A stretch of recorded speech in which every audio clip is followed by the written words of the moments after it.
जय हिंद दोस्तों। I hope आप अच्छे होंगे। तो साथियों, आज स्टार्ट हो रहा है लेक्चर नंबर 5।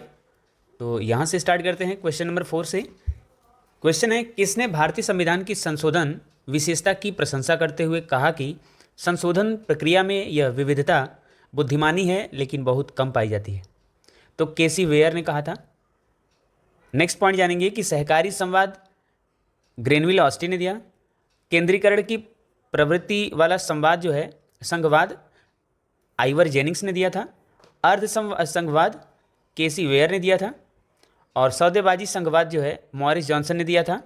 और संविधान संशोधन अनुच्छेद 368 में आता है, आर्टिकल 368 और भाग 20, और ये लिया गया है दक्षिण अफ्रीका से। ठीक है। संशोधन के प्रकार की बात करें तो 3 प्रकार का। साधारण बहुमत, यह अनुच्छेद 368 के दायरे से बाहर है। इसमें उसी तरह संशोधन किया जाता है जैसे सामान्य कानून पारित किए जाते हैं। और विशेष बहुमत यानी प्रथम श्रेणी के अंतर्गत नहीं आने वाले प्रावधानों से में संशोधन के लिए, और प्रत्येक सदन की कुल सदस्यता का बहुमत होना तथा प्रत्येक सदन के उपस्थित मतदान करने वाले सदस्यों का 2/3 बहुमत, तो उसे विशेष बहुमत बोलते हैं। और विशेष बहुमत प्लस राज्य की सहमति यानी राज्यों की सहमति भी होनी चाहिए। तो इसमें क्या होता है, यह राज्य व्यवस्था के संघीय ढांचे से संबंधित होता है। और संशोधन संसद का विशेष बहुमत और आधे राज्य विधानमंडल का बहुमत होना चाहिए। साधारण बहुमत से सहमति देते हैं। ठीक है। नेक्स्ट क्वेश्चन है कि संविधान की प्रस्तावना के अनुसार कौन सा शब्दों का सही क्रम है।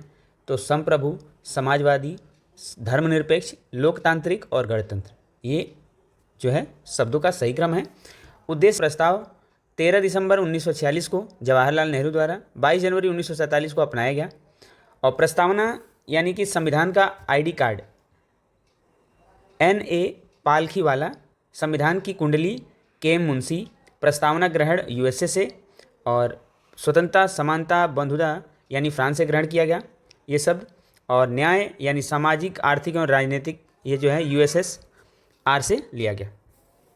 संविधान के अवयव यानी कि भारतीय संविधान का अधिकार स्रोत जो है भारत के लोग, और संविधान की प्रकृति संपूर्ण प्रभुत्व संपन्न, और दूसरा समाजवादी और जो है पंथ निरपेक्ष, और लोकतांत्रिक गणराज्य। उद्देश्य क्या है, न्याय, स्वतंत्रता, समानता और भाईचारा। लागू होने की तिथि जो है 26 नवंबर 1949 है। लोकतंत्रात्मक यानी प्रत्यक्ष और अप्रत्यक्ष। गणराज्य क्या होता है कि राज्याध्यक्ष का जनता के द्वारा अप्रत्यक्ष या प्रत्यक्ष रूप से निर्वाचन, ये भारत और USA में होता है। ब्रिटेन में वंशानुगत यानी राजा रानी का क्रम चल रहा है। और नेक्स्ट क्वेश्चन है कि संविधान सभा के संदर्भ में सही कथन है। तो संविधान सभा ने जनवरी 1950 में राष्ट्रगीत, राष्ट्रगान को अपनाया था। संविधान सभा ने मई 1949 में राष्ट्रमंडल में भारत की सदस्यता की पुष्टि की। 24 जनवरी 1950 में राष्ट्रगान, राष्ट्रगीत को अपनाया था। और जुलाई 1947 में राष्ट्रीय ध्वज को अपनाया था। संविधान अपनाया 26 नवंबर 1949 को और लागू हुआ 26 जनवरी 1950 को। पहला गणतंत्र दिवस। और मुख्य अतिथि कौन थे, सुकर्णो या इंडोनेशिया के राष्ट्रपति थे इसके मुख्य अतिथि। और इरविन MP थिएटर में इसको मनाया गया था। स्वतंत्रता दिवस यानी प्रधानमंत्री ध्वजारोहण लाल किला पर करते हैं। और गणतंत्र दिवस यानी राष्ट्रपति झंडा फहराते हैं कर्तव्य पथ पर। संविधान सभा के अस्थायी अध्यक्ष सचिदानंद सिन्हा हैं। और संवैधानिक सलाहकार जो है BN राव हैं। और इसका प्रतीक जो है हाथी है।